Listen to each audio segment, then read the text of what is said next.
What is up, my Squirtleites? It is I, your king, welcoming you back to more Let's Play Pokemon Black and White 2. In the last episode, we cleared Area 6 of the White Treehollow, and I feel like that is a pretty good place for us to take a break for the time being. There is still a few areas left, but the rest of the White Treehollow is essentially the most endgame of the endgame stuff that we have yet to cover, and there's still a lot of post-game stuff that I would like to go over, a lot of areas we haven't been to, and a lot of different other battles that we haven't done, and those are technically on a lower level than the White Treehollow, so I'd rather get those done first than try to finish this entire thing off and then go into the rest of the game extremely overpowered. So why don't we move on today? We're going to be heading off towards Route 15 and off to the Marvelous Bridge as well, which eventually connects us towards Nimbasa City. Now, here in Route 15, there is a couple of landmarks, but there's also just a lot of trainers. We're going to be battling them as we go through. Well, I say a lot of trainers. Let me look. There's 5 trainers. Okay, it's not as many as I was expecting, but it's still not going to be like too difficult getting through here because a lot of these trainers are set at the same levels as what we were encountering previously, and given all of the training I just did in the White Treehollow, I'm sure I'm probably going to be overpowered for all of this stuff anyway. This is why I didn't want to go too crazy, because it would have really sucked to have finished the White Treehollow and come into fights like this being 20 levels overpowered. That would have not been very entertaining. In fact, it's already kind of like collar tugging, if I'm being honest. But whatever, we're just going to get through this area. We're going to get some stuff done, get some items done. This is one of our last stops before we're actually going to go follow up on what Hugh's sister was talking about regarding, funny timing here, a Zoroark that is apparently waiting for us somewhere near Victory Road. We're going to want to go figure this out and see what's going on, which we did have a run-in with the last time we were there, so we're going to have to go and see a little bit more about this rumor, and I don't know why I didn't switch here, because I don't actually have anything but Flamethrower, and that's probably not going to one-shot this Liepard. The other main reason I'm here, though, is because one of the best TMs in the game is actually on this route, and I would really like to get it, because it's going to be super, super helpful.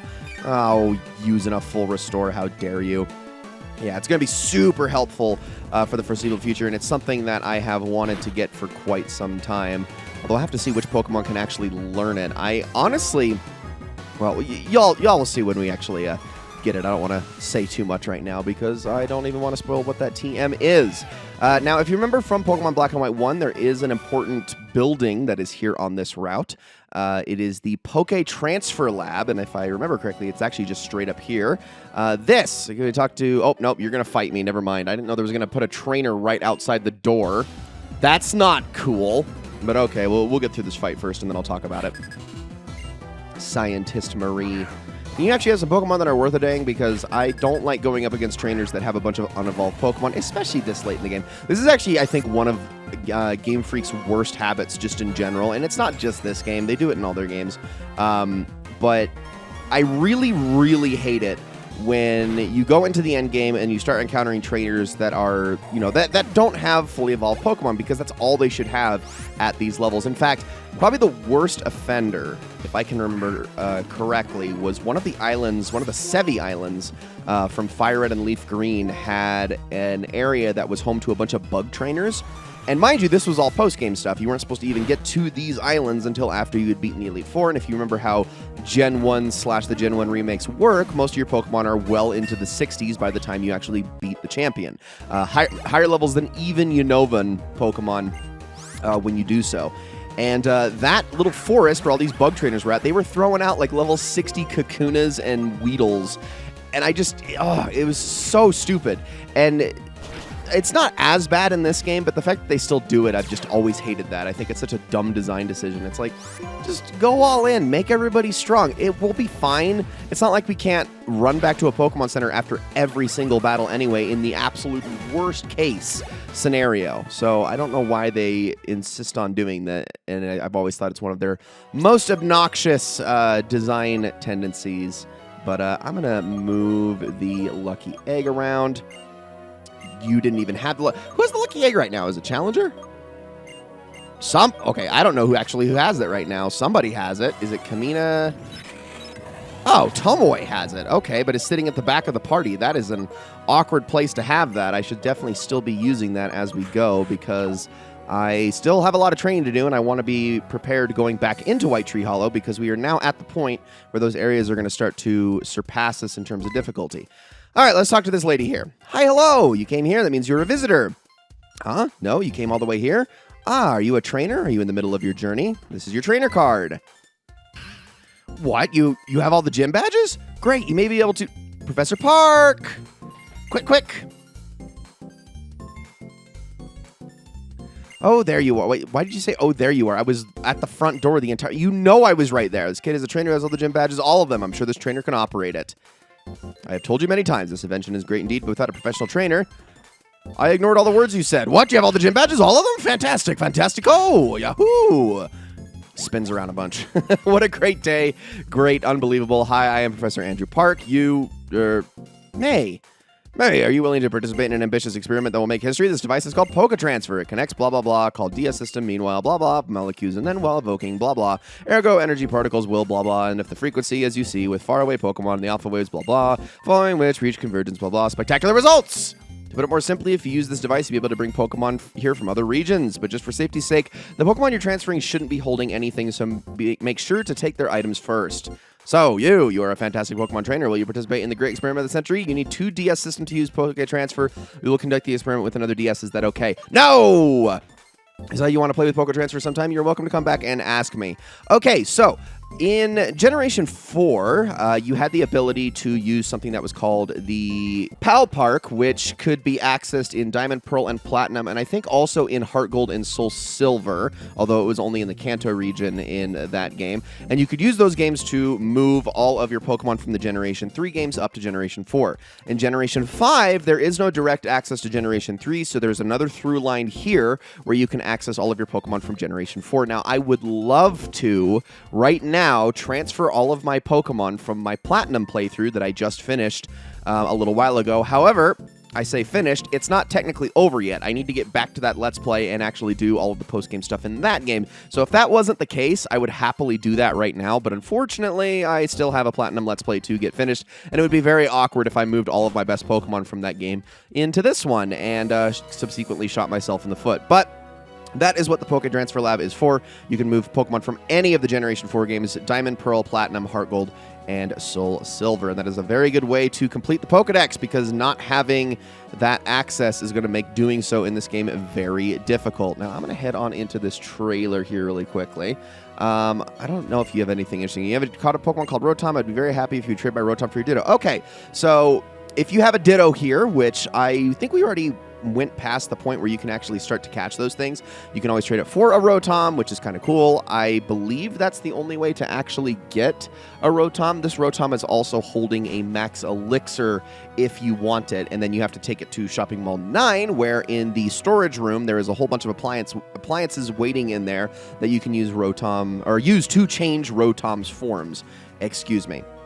But all right, that's pretty much all I wanted to go over as far as the facilities and buildings in this area. Let's get back to battling. Let's get back to going over Pokemon. And speaking of going over Pokemon, there is technically one new Pokemon available in this area, and that is Pupitar. Ironically enough, there is no Larvitar that are catchable in this game, but you can get Pupitar, which does kind of cut out the middleman, especially because Pupitar evolves into Tyranitar at basically the same levels as where you'll find them at here. So just catch one and level it up once, and you're going to have yourself a Tyranitar. So that's pretty nice. We don't know why they couldn't give us Tyranitar outright, but I guess it's a good thing given that Tyranitar has a lower catch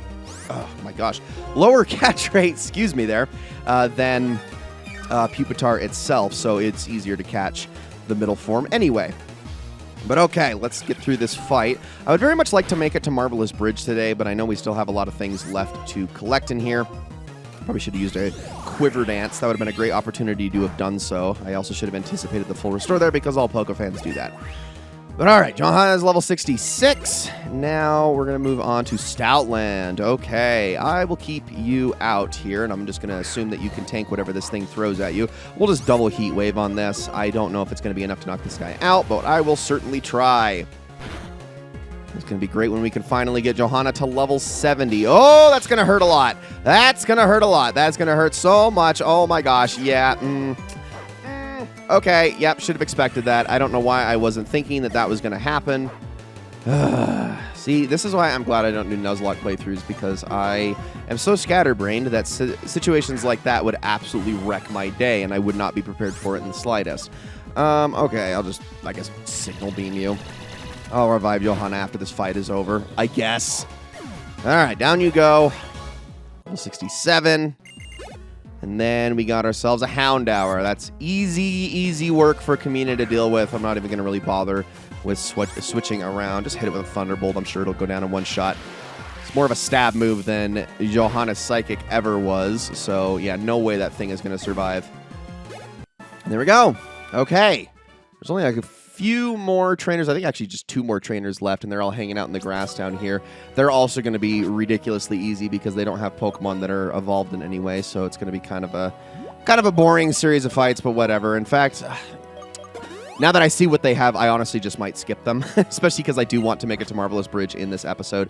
So if I encounter them, I'll probably just cut them out. But I'll go over who or what Pokemon each of them has before we jump on into the fight, or I guess as we jump into the fight. But now, is that everything I wanted? Oh, no, I need to activate a Max Repel here as well. So let me do that super quickly, since I'm about to go into the grass. So let's head down here. All right, Backpacker first.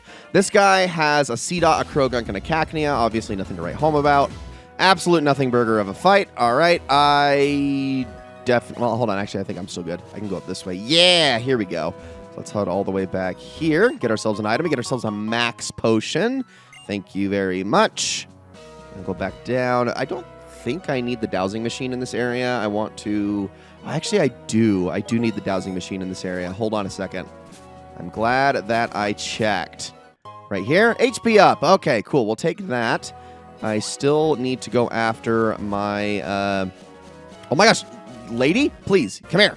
Thank you. Anyway, I think I actually need to go back and get my HM user, because I probably need to go get Welmer, now that I think about it, because I actually need to use Strength in this route, and I wasn't even thinking of that going into this episode. Oops. Anyway, this lady's got Poochyena, Cubone, and Torkoal. Again, nothing to write home about. At least the Torkoal was worth a little bit of experience. Okay, yep. See, here's my problem, is I definitely needed to be able to move these boulders into place, and I do not have the ability to do that right now because I don't have Strength. So hang tight. I will be right back.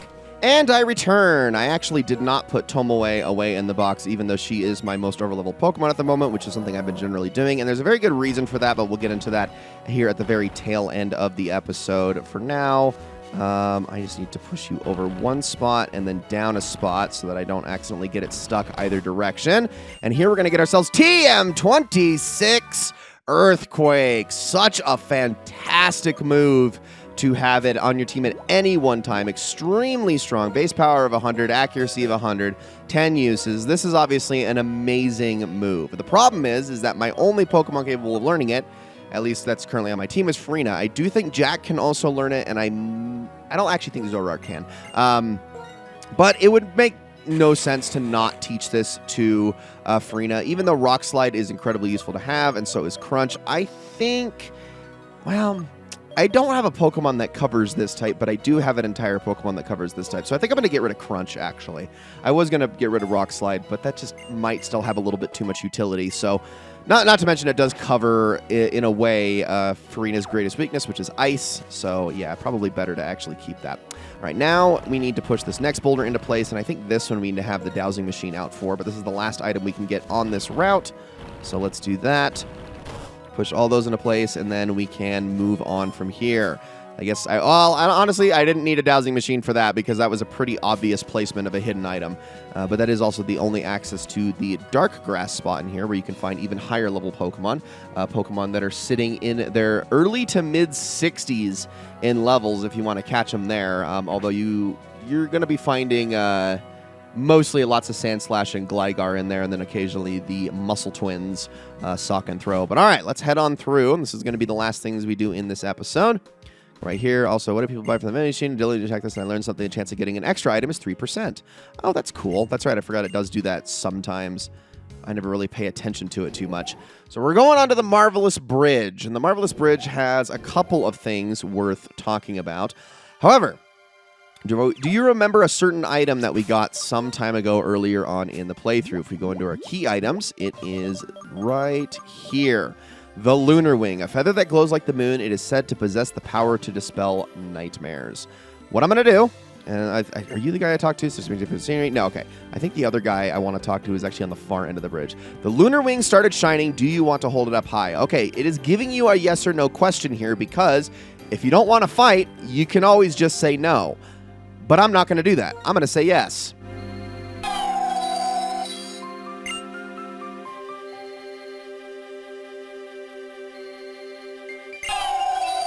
And ladies and gentlemen, meet Cresselia, the Psychic-type legendary Pokemon and counterpart to Darkrai.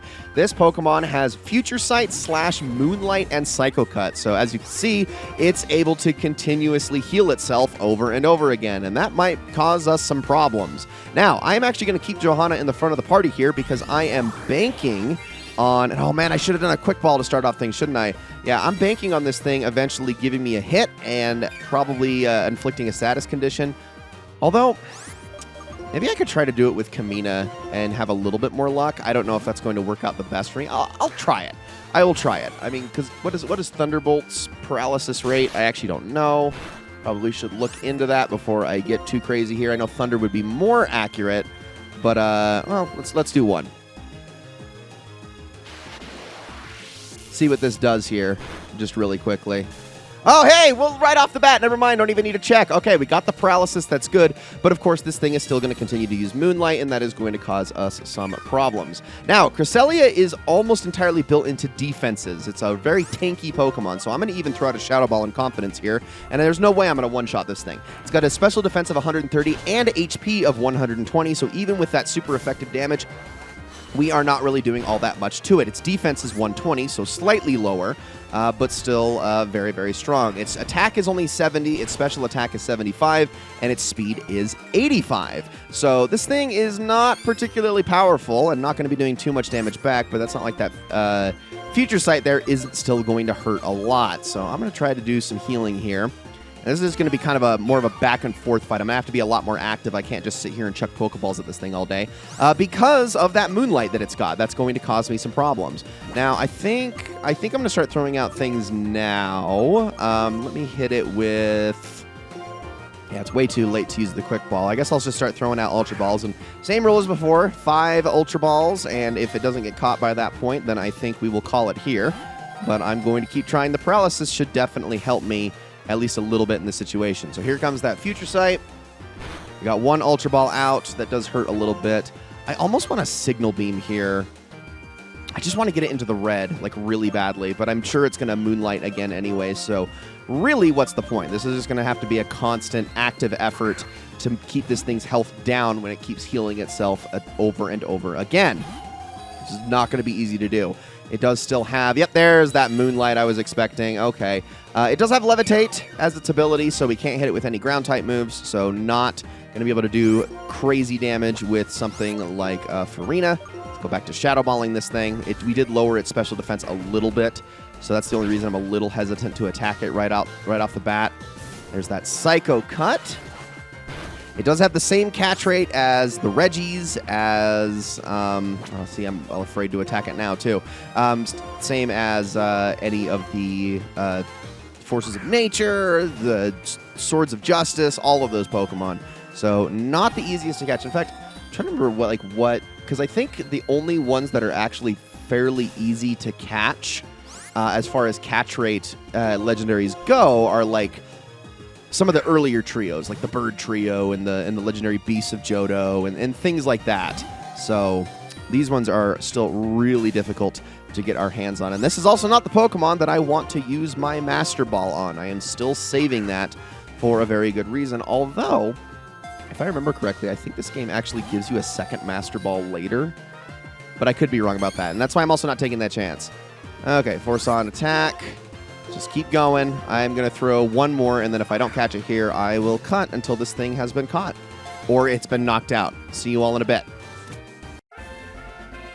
There we go. Finally managed to catch it. I was able to whittle it down into the red safely at one point. I let it heal all the way, and then I started using a couple of Thunderbolts, and that knocked it down to perfect damaging range, especially with that previous special defense decrease we got earlier. It was only about 6 or 7 more Ultra Balls, so we eventually got it. And Cresselia goes to the PC. All right, caught that one. There's another legendary down. Now we can continue and also try not to run into more birds. You can obviously run into birds and get wings in the same way that you could over at Driftvale Drawbridge. So that's kind of neat. Now, the only other stop that I care about is, is it this guy? Miss, I have a deal for you and for you alone. Here's your chance. I will sell you the secret Pokemon Magikarp for an unbelievable 500 Poke. I actually kind of am interested, but I don't have any room in my party. So, Magikarp is not otherwise available in this game. If you want to get one, you're going to have to get it from Mr. Magikarp salesman here. You can eventually evolve it into a Gyarados, of course. But yeah, that's the only way you can get Magikarp, which is kind of funny because in most generations, Magikarp is very freely available, but not in Generation 5. This is the one time where you're going to have to go out of your way to get that. And yeah, that's pretty much the last of all the things that are available here on Marvelous Bridge. All right, we're here on Route 6, which takes us to Nimbasa City. And that pretty much concludes everything I wanted to show in this episode. Now, in the next episode, guys, we are going to be heading back to Victory Road. And like I said, we're going to be following up on that rumor that came from Hugh's sister, that dream that she had about a Zoroark that is there. And we're going to be seeing if we can track that thing down. So with all of that said, thank you all so very much for watching this episode of Let's Play Pokemon Black and White 2. I hope you all enjoyed it very, very much. And I'll see you all in the next one.